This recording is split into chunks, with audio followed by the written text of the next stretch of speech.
The majestic Queen Mary, a floating city of yesteryear, rests peacefully in Long Beach.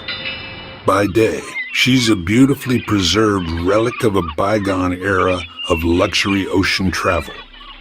A floating museum filled with Art Deco elegance and echoes of glamorous parties. Sunlight streams through her portholes, illuminating the rich wood and polished brass. But as twilight descends, a palpable transformation occurs. The Queen Mary becomes a vessel of dread, shrouded in mystery and whispered tales of the paranormal. When darkness falls completely, the ship's imposing silhouette looms against the night sky, a dark and enigmatic presence on the water. The vibrant city lights of Long Beach seem to respectfully keep their distance, as if acknowledging the ship's haunted reputation and the secret she holds within. They call her one of the most haunted places in the world, a floating hotspot for paranormal activity. As a paranormal investigator, I've explored countless sites said to be haunted, but the Queen Mary's energy is uniquely heavy, a dense and oppressive atmosphere that clings to you like a damp shroud. It's thick with the presence of souls who never truly disembarked, their spectral echoes lingering in the corridors and staterooms. From the ghostly laughter of children in the nursery, a chilling reminder of lives cut short, to the unsettling apparitions reported in the now empty first-class suite, where shadows seem to dance just beneath the surface. Every creak of the hull and flicker of the lights tells a story, a fragment of the ship's long and often tragic past. Layla, drawn by the Queen Mary's haunting legends and the promise of a genuine paranormal experience, came not as a hardened skeptic determined to debunk the myths, but as a genuine seeker, open to the possibilities that lay within. She wanted to feel the sudden, inexplicable cold spots that are often reported, hear the faint whispers carried on the wind through the empty corridors, voices from another time, and perhaps, just perhaps, witness something truly unexplainable, something that would challenge her understanding of reality. The ship's long and often tragic history, filled with moments of both grandeur and despair, wartime collisions in the fog-choked seas, the devastating loss of lives, the hopes and dreams that vanished within its walls, has seeped deep into its very steel, imbuing the ship with a palpable sense of sorrow and unrest. This history has created an atmosphere so thick with paranormal energy that it chills every guest who dares to step aboard, even the most skeptical. Tonight, as Layla steps onto the Queen Mary, she would soon discover if the Queen Mary's ghosts were merely the stuff of elaborate stories and urban legends, or something far more profound and terrifyingly real. Layla checked in, her pulse quickening with anticipation. She made a specific request, asking for a room not just on the Queen Mary, but near the ship's most haunted spots. She had come seeking an experience, a brush with the spectral. The clerk's tired eyes flickered with concern, a subtle warning in their depths. He seemed hesitant, almost reluctant to fulfill her request. With a sigh, he handed her a key for B deck, a lower level near the engine room, a place known for its unsettling history. "It gets noisy down there," he warned, his voice low and laced with a hint of unease. "Especially late at night. Strange sounds at night. Just old pipes, I'm sure," he added quickly, trying to dismiss his own apprehension, or the ship settling. Layla, undeterred, pressed about cabin B340, a room whispered to be particularly active. The clerk's mask of professional courtesy slipped, revealing a flicker of genuine fear. "That room's closed," he stated firmly. "Too many complaints. We don't let guests stay there anymore." The warning was clear, a silent plea to reconsider her morbid fascination. But Layla's curiosity only grew, fueled by the clerk's obvious discomfort. and the room's forbidden status. She walked away, key in hand, her heart pounding a frantic rhythm against her ribs. She was feeling both victorious at securing the haunted room and deeply uneasy about what awaited her. The polished halls, with their Art Deco elegance, gradually faded into narrow, colder corridors, the ship's original structure asserting itself.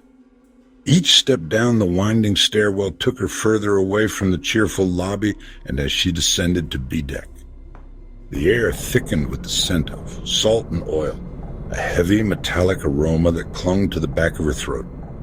With every step, the temperature seemed to drop, and every step took her deeper. The low hum of the ship vibrated through the floor, a constant reminder of the powerful engines that once drove this vessel, now a ghostly echo in the ship's haunted heart. She was alone now, the sounds of other passengers fading into the distance. The corridor stretched before her, a dark and beckoning tunnel, heading straight into the unknown. The adventure she craved, the encounter she sought, was about to begin, and she couldn't help but wonder if she was truly prepared for what awaited her. Deck's corridor was a dim, narrow tunnel, shadows dancing on faded carpet. Layla's room was a time capsule, brass porthole, heavy wood, and a chill that seemed to seep from the walls. She tried to dismiss the prickling on her neck, but the feeling of being watched wouldn't fade. As night deepened, the ship began to speak, soft tapping in the closet, a rattling doorknob, faint giggles outside her door. Layla sat on her bed, phone ready, heart racing. The lights flickered, casting the room in a strobe of orange and shadow. In the porthole's reflection, she saw a dark figure behind her, gone when she spun around. The room stilled, but Layla knew she wasn't alone. The Queen Mary's spirits had noticed her, and the night was just beginning. At midnight, the ship's energy shifted. A guttural scream tore through the silence, a sound of pure agony, not meant for living ears. Layla jolted upright, adrenaline surging. She grabbed her flashlight and opened her door to an empty, eerily lit corridor. Heavy footsteps thundered closer, invisible but unmistakable, followed by doors slamming shut one after another. Each bang echoed with ghostly rage. The silence that followed was suffocating, until a metallic groan rose from the engine room. It was a summons, a trail of terror leading her deeper. Against every instinct, Layla stepped into the darkness, drawn toward the ship's most haunted depths. The real haunting had begun. Drawn by the unsettling groans that echoed through the ship's corridors, Layla hesitantly made her way towards the source. The sounds grew louder, more insistent, leading her deeper into the bowels of the Queen Mary. Finally, she arrived at the engine room, the heart of the vessel, a place rumored to hold more than just machinery. The air inside was thick and heavy, saturated with the cloying scent of heat and oil, a palpable reminder of the immense power contained within those metal walls. It was a sensory overload, the heat pressing down, the smell coating her nostrils. The heavy steel door to the main chamber was ajar, casting an eerie, long rectangle of green light that spilled out into the dimly lit passage. It beckoned her forward, promising answers, or perhaps only more questions. Inside, the colossal machinery loomed like the skeletal remains of some ancient beast, silent and watchful, as if guarding secrets best left undisturbed. Pipes snaked across the ceiling and walls, and the sheer scale of the room was overwhelming. High above, on a narrow metal catwalk that crisscrossed the room, she heard a sudden, ragged, hacking cough, a sound that seemed to claw its way out of the very metal itself. Then she saw him, a gaunt, spectral sailor, clad in faded, old overalls, his face etched with an age that defied time, his eyes hollow and black like empty sockets staring into eternity. He turned towards her, a skeletal finger pointing accusingly, his mouth moving soundlessly, a silent scream trapped for decades. But a desperate, urgent whisper, cold as the grave, filled her mind, bypassing her ears entirely. Get out. Get out now. The door. It's closing. The words echoed in her head, laced with panic and a chilling sense of impending doom. The sailor's translucent form flickered erratically, as if struggling against some unseen force, reaching out towards her with a desperate plea. Then, with a rush of frigid air that stole her breath, he passed directly through her, leaving a wave of icy cold in his wake, a chilling reminder of his spectral existence. The low groaning that had lured her and escalated into a deafening roar, a cacophony of metal and steam, as the ancient machinery seemed to awaken with malevolent intent. As if responding to some unseen command, door 13, the massive steel portal, began to slide inexorably shut, the very door that had become infamous for a tragic accident, the door that had crushed and killed a young engineer decades ago, forever binding his spirit to this place. The sailor's terror was palpable, a raw and primal fear that transcended the boundaries of life and death. He was reliving his final moments. He was trapped, reliving his final moments, forever bound to this engine room, desperately trying to warn her away from the same fate.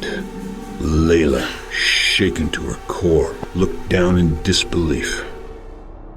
Her arm now bore a distinct greasy black handprint, a mark that seemed to burn against her skin, a chilling souvenir from the other side. It was undeniable, chilling proof of her supernatural encounter, a tangible manifestation of the ghostly presence that haunted the engine room. The engine room's doomed soul, forever trapped within those metal walls, had left his mark, a dark stain upon her flesh and a deeper one upon her soul. She turned and ran, heart pounding against her ribs like a trapped bird, each beat echoing the urgency of her escape. She was desperate to escape the clutches of the engine room, to flee the ghostly presence in the chilling room, to flee the ghostly presence and the chilling mark it had left behind, praying she could outrun the doom that clung to the very air. Layla burst into the lobby, breathless and shaken, showing the clerk the black handprint. He listened, then spoke softly. You saw John Pedder, crushed by door 13 in 1966. His spirit warns those in danger. The ship's screams and slamming doors were echoes of that tragedy, a ghostly alarm. Layla was moved to a safer room, but sleep never came. The handprint lingered until dawn, a reminder of her ordeal. She checked out, changed. The Queen Mary's darkness etched into her soul. The thrill she sought became a haunting she'd never forget. Even now, she dreams of the sailor's hollow eyes and the chill of his touch. The Queen Mary waits for its next visitor, its haunted night always ready to begin again. Some legends, Layla learned, are terrifyingly real.